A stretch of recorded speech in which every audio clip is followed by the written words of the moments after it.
आज मैं आत्मबोध समाज सत्य सनातन निज नाम की तरफ से इस समाज को, संत समाज को और जहाँ तक लोग इसको सुन रहे हैं सबको मैं बताना चाहता हूँ कि आज इस धरा पर इतना आडंबर फैल गया है, जिस आडंबर को खत्म करने के लिए, कम करने के लिए तमाम संतों का आगमन हुआ है और अपने अपने विचार के अनुसार, अपने अपने विवेक के अनुसार सभी लोग जो है आडंबर को खत्म करने में लगे हैं। और कुछ ऐसे भी लोग हैं जो आडंबर बनाने के लिए लगे हैं, जब आडंबर करने के लिए तत्पर है। आज जैसे पुराना तमाम ऋषि मुनि पुराने समय में आए जो भूतकाल में और चले गए, आज उनके नाम पर धर्म बना करके, मजहब बना करके लोग जो है संसार में अपने विवेक के अनुसार उस ज्ञान को चलाने का प्रयास कर रहे हैं। लेकिन वो जब संसार में आए तो अपनी वाणी बिखेरे, अपने ज्ञान बिखेरे, उस वाणी को एक किताब के माध्यम में, एक वेद के माध्यम में, एक उपनिषद के माध्यम में लिख करके इस संसार के लिए रख करके चले गए।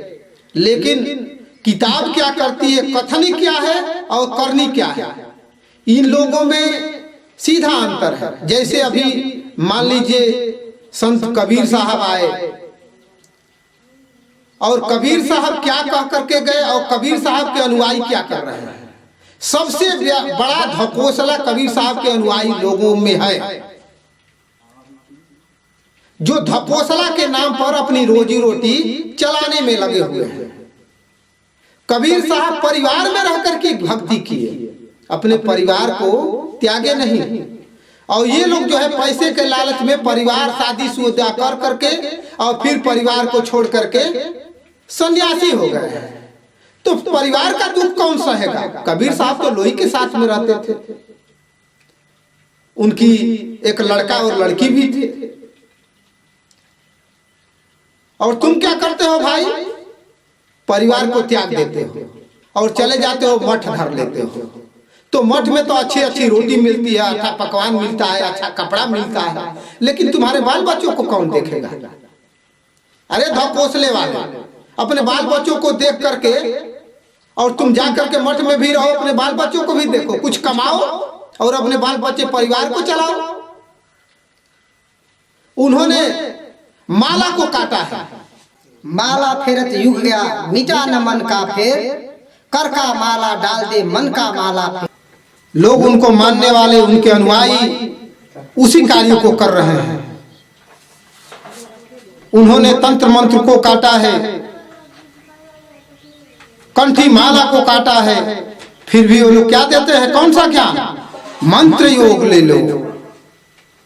और मंत्र कहाँ का है, यही का चीज है, इस संसार की चीज है। मरते समय कहिए हे बाबा, बड़े मठाधीश आप बने हैं, तनी मंत्र योग पढ़िए तो जबाबंद हो जाएगी, मुंह से आवाज नहीं आएगी, या शरीर में हलचल हो जाएगी, या तड़फड़ाहट होने लगेगी। फिर आप कौन से मंत्र का उच्चारण करेंगे। तो ये बाबा इस किस ज्ञान को आप दिए हैं, इस चीज को तो कबीर साहब काटे हैं। क्यों पाखंड में लोगों को फंसा रहे हो, कबीर के नाम को भी तुम डुबा रहे हो। कबीर साहब संत थे और इतने अच्छे संत की वाणी को तुम खुद नहीं चल रहे हो और संसार को चलने नहीं दे रहे हो। उन्होंने तंत्र मंत्रों को काटा, घंटी तमूरा को काटा, फिर भी तुम घंटी दे करके और लोगों को आडंबर में उस महासंत का, महापुरुष का नाम भी डुबा रहे हो। इसलिए अब से भी छोड़ो और सच्चे सदगुरु की तुम भी तलाश करो। उससे मुक्ति गति नहीं होगी, उससे कुछ नहीं होगा। वो यही की विद्या है, यही समाप्त हो जाएगी। फिर तुम्हारे हाथ में कौन सा आएगा? तुम कहते हो परमात्मा से दर्शन, कहां परमात्मा से दर्शन होगा? प्रकाश देख लो कि प्रकाश से परमात्मा का दर्शन हो जाएगा। तीन रूप देख लो कि इस शरीर का, तो परमात्मा से दर्शन हो जाएगा। चक्र में चले जाओगे तो परमात्मा से दर्शन हो जाएगा। वो भी नहीं है, वो नीचे की चीज है।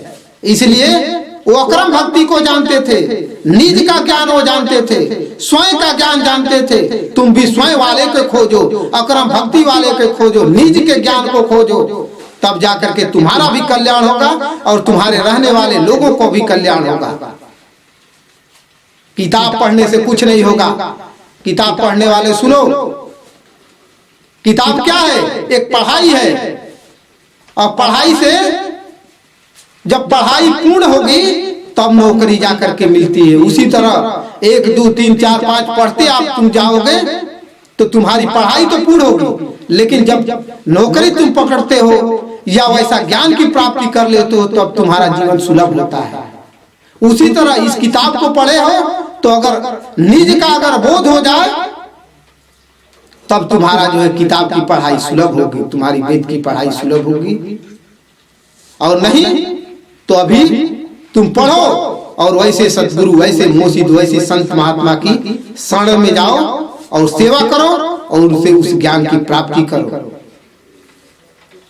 कनफुकवा ज्ञान की जरूरत नहीं है, वो यहाँ का ज्ञान है। क्यों ज्ञान है? वो रास्ता है, वो भी गलत नहीं, वो रास्ता है। उसको आप कर लेंगे तो आगे के बारे में सोचेंगे, उससे पढ़ लेंगे तो आगे के बारे में। लेकिन आप लोग क्या करते हैं? बस इससे बड़ा कुछ नहीं है। तुमको घंटी दे दी, अब इसमें तुम एक माला ले लो, जपते रहो। कबीर माला को काट दिए हैं। अरे मन के माला को फेरो, लेकिन मन वाला तो तुमको गुरु मिला ही नहीं। मन वाला तो कोई सतगुरु मिला ही, मन वाला तो कोई मुर्शिद मिला ही नहीं। इसलिए मन की वाला गुरु को तलाश करो और मन वाले संत के शरण में जाकर के मन कहाँ एकाग्रित होता है, मन को कैसे एकाग्रित करना है, वैसे संत महात्मा के शरण में जाकर के शरणार्थ होकर के उस ज्ञान की प्राप्ति करो।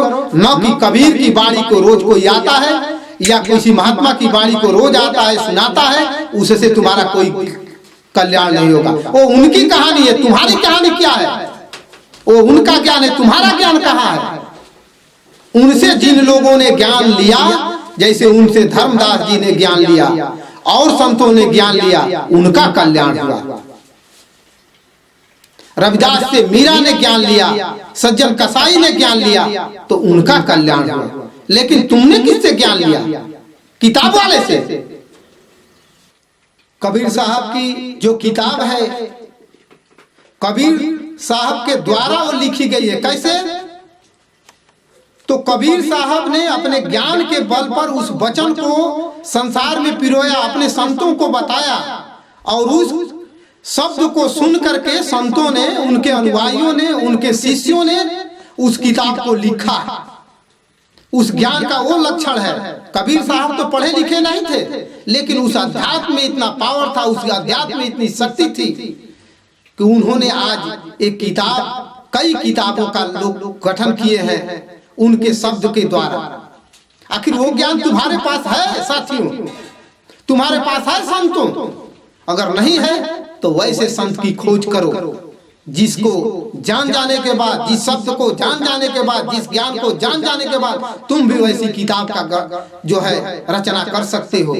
उस किताब की वाणी को समझ सकते हो। वो किताब नीचे की चीज नहीं है, वो किताब जो है चढ़कर लिखा गया है, ब्रह्मलीन होकर के लिखा गया है। क्या ब्रह्म की विद्या मालूम है? क्या ब्रह्म की विद्या वही लोग जानते थे? और वो कह रहे हैं कि मैं धरा पर हमेशा रहता हूँ, तीनों युगों में रहता हूँ। कैसे रहता हूँ? कबीर बन करके सिर्फ नहीं, हमेशा अपना समय जो है रंग रूप परिवर्तन कर करके। इस संसार का नियम है कि जो भी एक बार एक रूप में आ जाता है तो फिर दोबारा उस रूप में नहीं आता है, दूसरा रूप धारण कर करके आता है।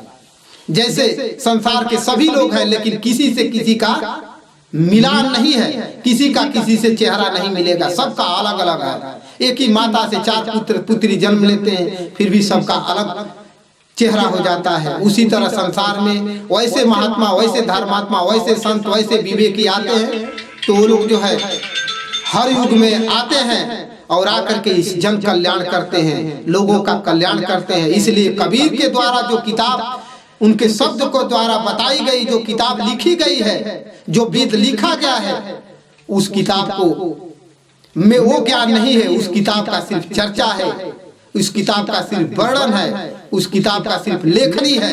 उस लेखनी को पढ़ करके उस सदगुरु तक पहुंचा जा सकता है। सदगुरु वो किताब नहीं है, निज गुरु वो किताब नहीं है, वो पाक ज्ञान का चर्चा है।